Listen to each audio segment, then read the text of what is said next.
Hola, yo soy la doctora Alejandra y el día de hoy vamos a hablar del examen nacional de residencias médicas que se hace en México, el temidísimo ENARM. ¿Y por qué es tan temido? Bueno, porque este se divide en dos bloques. Tú te puedes parar y tomar algún dulce o tomar agua, pero no hay una pausa. Si tú regresas y los exámenes vas a la mitad y no sé, te quedan más de la mitad de las preguntas, pues obviamente nadie te pausa ese tiempo. Una vez terminando tus horas, tienes que dejar el examen hasta lo que cansaste a responder. Lo bueno de esto que no sucede en España del examen MIR, cuando en el MIR tú contestas una pregunta buena te vale 2 puntos, pero si contestas una mala te bajan 3. En el examen de México no es así, puedes contestar a lo mejor sin saber la respuesta correcta y no te baja puntos. Si le atinas te vale como buena y si no le atinas pues no pasa nada. Bueno, esto yo lo veo como una ventaja porque definitivamente nosotros tenemos el chip muy guardado de que debes contestar las preguntas todas. Y en España no, te enseñan a que si no la sabes mejor no la contestes porque pues te puede bajar puntos. Esto yo se los doy como tip, lo que pueden hacer es que si van en el examen y por alguna razón no alcanzaron en tiempo y les faltan 30 preguntas, 15 preguntas, 20 preguntas, no se estresen porque acuérdense que el cerebro se bloquea cuando hay estrés. Entonces yo les recomiendo que contesten. Si no, obviamente si no tuvieron tiempo, ojo, es solo si no tuvieron tiempo. Contesten CBB, pero acuérdense, solo si no tuvieron tiempo. O sea, no puedes ir a este examen a contestar CBBD porque vas a reprobar. Pero si te quedaron unas, no te estreses y contesta nada más las respuestas, por ejemplo, las que más comúnmente son como la B y la D. Bueno, este examen ha cambiado bastante. Les digo, yo ya tengo 10 años de egresada. Cuando la primera vez que hice el examen podías poner 3 especialidades y en alguna de ellas podías quedar dependiendo tu puntaje. Podías poner primer lugar la de mayor puntaje, la que seguía del siguiente puntaje más bajo y hasta mero abajo el puntaje más bajo de las que te gustaban.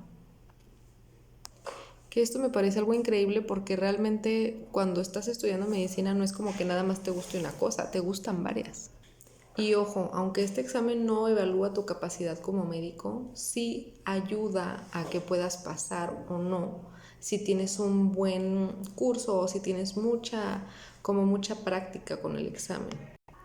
Esto no quiere decir que vas a hacer cada año el examen, a lo que me refiero es que vas a hacer preguntas antes del examen para poder más o menos ver el tiempo que te tardas en contestar una pregunta, porque cada una se supone que se debe contestar en 1 minuto.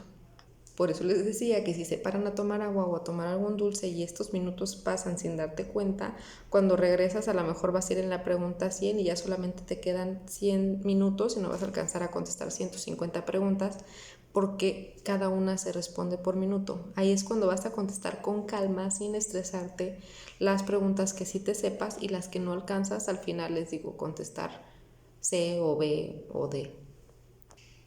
Hay que tener en cuenta que al principio cuando se hacían estas 3 opciones podías quedar en cualquiera de ellas 3 si alcanzabas un puntaje, entonces era algo muy bueno. Lo malo de esto es que nadie te dice lo que pasa después del examen, que si me preguntan, esa es la parte más difícil. Una vez que le pierdes el miedo a este examen, la realidad es que es más fácil contestarlo. Y bueno, a lo mejor van a decir, bueno, ¿y por qué tú no estás haciendo una residencia actualmente si tan fácil es contestar el examen? Lamentablemente no solamente es pasar, es conseguir un hospital. Entonces ponle que no sé, te gustaba epidemiología y epidemiología pedía 64 puntos y sacaste 64 exactamente. Entonces, pues sí, pasaste por epidemiología, pero ningún hospital va a querer un 64. ¿Por qué? Porque así son, porque aquí es todo jerarquías, todo. Entonces sí, te pasaba que entrabas a la residencia, a la especialidad que te gustaba, pero no encontrabas hospital. Entonces tenías que volver a hacer el examen. Y obviamente imagínate el estrés mental y la tristeza que te causa saber que pasaste y que no pudiste hacer una residencia. Pues el siguiente examen vas con más miedo. Y este miedo también ayuda a que tu puntaje en lugar de subir baje.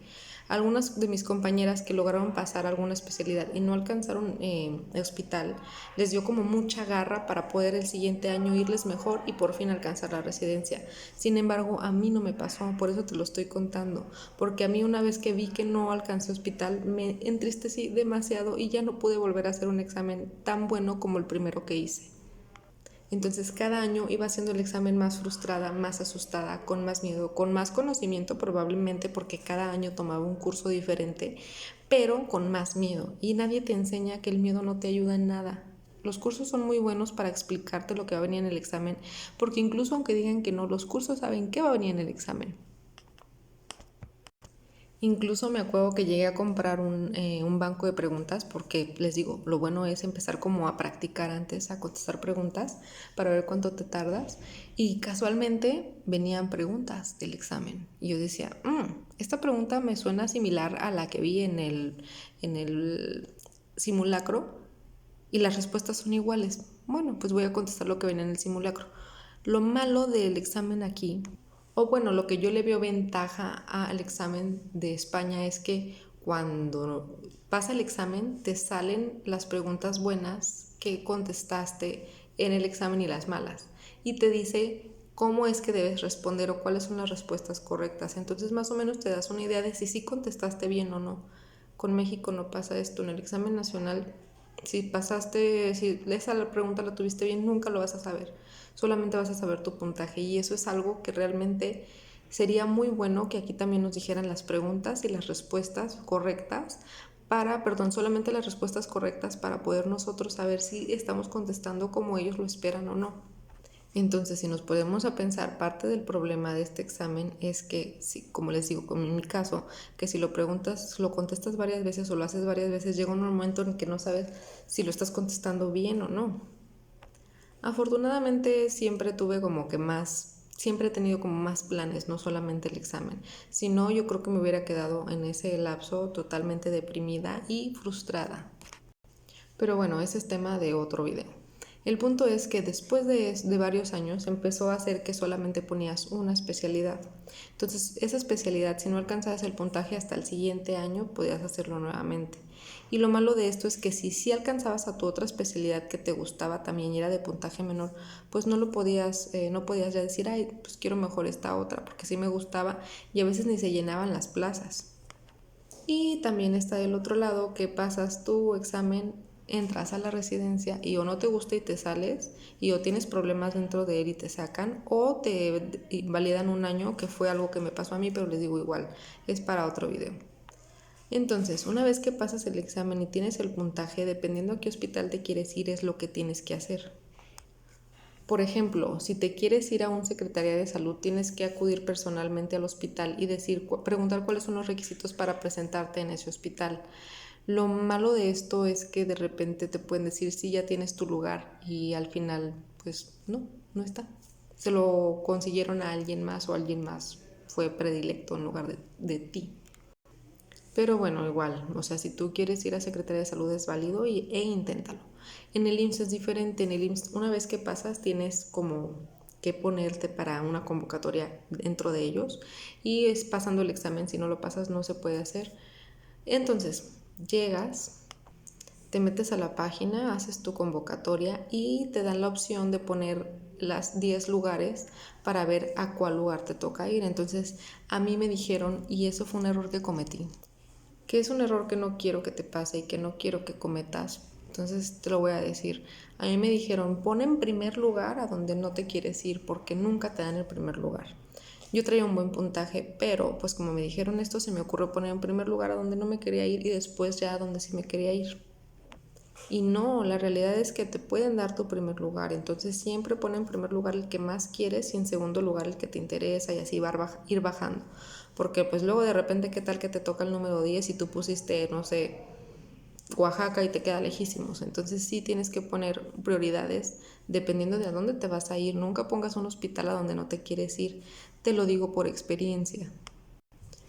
Claro que nunca se aprende de experiencias ajenas, pero igual si te sirve de algo, pues para que lo sepas, tu primer lugar siempre a donde te quieres ir, porque si no luego te va a pasar como a mí que pones primer lugar donde no quieres ir y te mandan para allá. Lapsus brutus. Entonces ya, pasas el examen, ya pusiste la convocatoria en el IMSS y te dicen si tuviste lugar o no. Una vez que te dicen si tuviste lugar o no, te dan fechas para ir a entregar tus documentos, que normalmente es título, cédula, IFE, comprobante de domicilio y creo que Cardex en algunas ocasiones. Bueno, si hiciste investigación o diste clases, también puedes llevar un documento que avale esto y también te vale como un puntaje más, por así decirlo, para entrar al IMSS. En el ISSSTE no sé por qué nunca lo hice al ISSSTE, pero quiero pensar que es igual que en el IMSS porque casi les digo que esos van muy de la mano en cuanto a sus movimientos internos. ¿Qué pasa si ningún hospital de los que pusiste en los 10 lugares te acepta? No te asustes, no es que te vas a quedar sin hospital luego, pero sí tienes que estar muy buzo. Palabra de mamá, lo siento. Tienes que estar atento a esto. ¿Por qué? Porque en el segundo bloque o en la segunda vuelta vas a poner otra vez opciones. Pero ojo, estas opciones son los hospitales que ya nadie quiso o que no alcanzó nadie más para ese puntaje. Entonces puedes poner y ya te dicen si pasaste o no. Y si pasas, nuevamente llevas tus documentos. Si no pasas, existe la tercera vuelta. La tercera vuelta ya son los hospitales rezagados, así los que ya nadie quiso, y si no elegiste uno de esos, te quedas sin hospital. Tengan mucho cuidado con Secretaría de Salud porque no te entregan tu hoja de seleccionado hasta que ellos les da la gana. Entonces, si no aceptaste un hospital o si no alcanzaste un hospital de Secretaría de Salud, a veces se tarda mucho en entregar tu hoja y esa hoja tiene vigencia. Algo que también nadie te dice. Lo aprendes a la mala. Y no quiero que te pase, por eso te lo estoy diciendo. Porque en una ocasión a mí mi carta perdió vigencia y ya no pude ofertarme en ningún otro hospital. Entonces pongámosle que pasaste primera vuelta, segunda vuelta, tercera vuelta y aún así no tienes hospital. A veces te dejan, si tienes un puntaje muy cercano al seleccionado y aún así no alcanzaste el lugar, te dejan como en un stand-by, como en una lista. Entonces, si alguien renuncia a la residencia, tú puedes entrar. Y sí sucede, muchas veces renuncian a la residencia. Incluso ya estando dentro de la residencia, puedes hacer un cambio con un compañero que no quiera su residencia. Por ejemplo, un compañero tuyo que eligió medicina interna y al entrar a medicina interna se da cuenta que le gusta pediatría y tú que estás en pediatría te das cuenta que te gusta medicina interna por las guardias y se lo cuentan en una comida, entonces puedes hacer intercambio y si se acepta, si los dos aceptan pueden llevar sus papeles y decir yo quiero cambiar su lugar por mi lugar. Siempre y cuando los dos acepten, estos cambios son aceptados por el comité. Sí, me refiero a que si los dos están de acuerdo en cambiar la zona de medicina interna a pediatría y de pediatría a medicina interna, el IMSS o el instituto donde tú estás lo acepta y entonces pueden cambiar las residencias. Otra cosa que también sucede es que si ya estás dentro de la residencia y por X razón no te gusta la ciudad donde estás, te metes a una como lista y dices no quiero esta ciudad y me interesan estas otras y si alguien más de las otras ciudades que te interesa quiere cambiar, también te puede cambiar tu posición de estado a estado.